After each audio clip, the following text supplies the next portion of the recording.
La awra de l'homme est le fait d'être mastour, car on dit toujours que la femme doit être mastoura et les hommes s'habillent comme ils veulent. Les hommes s'habillent comme ils veulent parce qu'ils s'habillent comme ils veulent. Pas parce que Shara les pousse à s'habiller comme ils veulent. Parce que malheureusement, c'est les hommes qui s'habillent comme ils veulent, c'est exactement comme les femmes qui s'habillent comme elles veulent. Malgré le fait que l'interdiction pour les femmes est plus grave. Malgré le fait que la awra pour les femmes est beaucoup plus grave, tout simplement parce que le shari', le législateur, a insisté sur la awra de la femme et en a fait quelque chose d'important. Mais ça ne veut pas dire que l'homme n'a pas d'awra. L'homme a non seulement awratun nadar, mais il a également une awra de bienséance. Et je m'explique.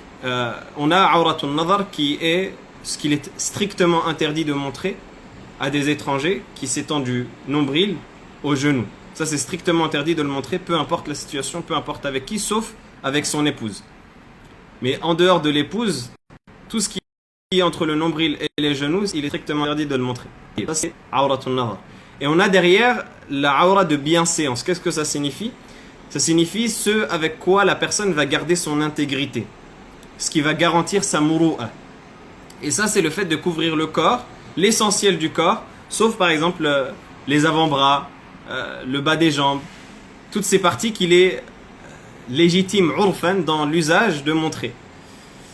Donc la aura de bienséance, elle est à respecter. Et le fait de montrer son torse par exemple, le fait de montrer déjà ses cuisses c'est interdit parce que ça fait partie de la aura, mais le fait de montrer par exemple excessivement ses jambes, le fait de montrer excessivement ses bras, ça peut rentrer dans ce qu'on appelle khawarim al-muru'a, les destructeurs d'intégrité.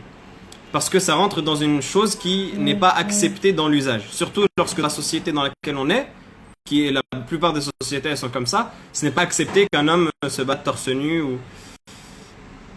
Donc ça rentre dans ce qu'on appelle khawarim al-muru'a, dans les destructeurs d'intégrité. Maintenant, les cas que la aura de la femme, c'est différent. Ça fait partie de khawarim al-muru'a de montrer une partie qu'il est interdit de montrer, ça fait partie de ka'ir ad-dunub. Parce que ça fait partie des grands péchés. Parce que la aura de la femme, c'est tout son corps sauf son visage et ses mains.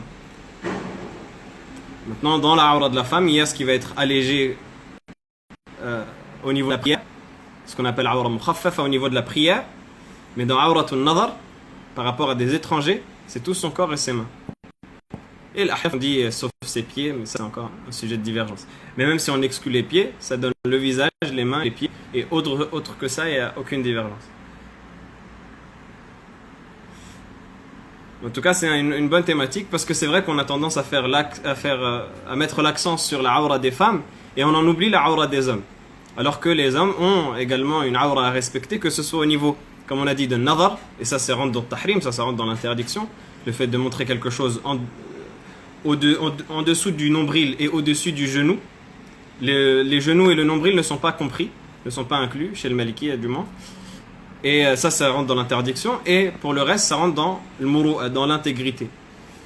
Comme une personne, par exemple, qui se baladerait en pyjama dehors, on trouverait ça ridicule ou on trouverait ça immoral pour quelqu'un qui devrait être respecté ou autre que ça.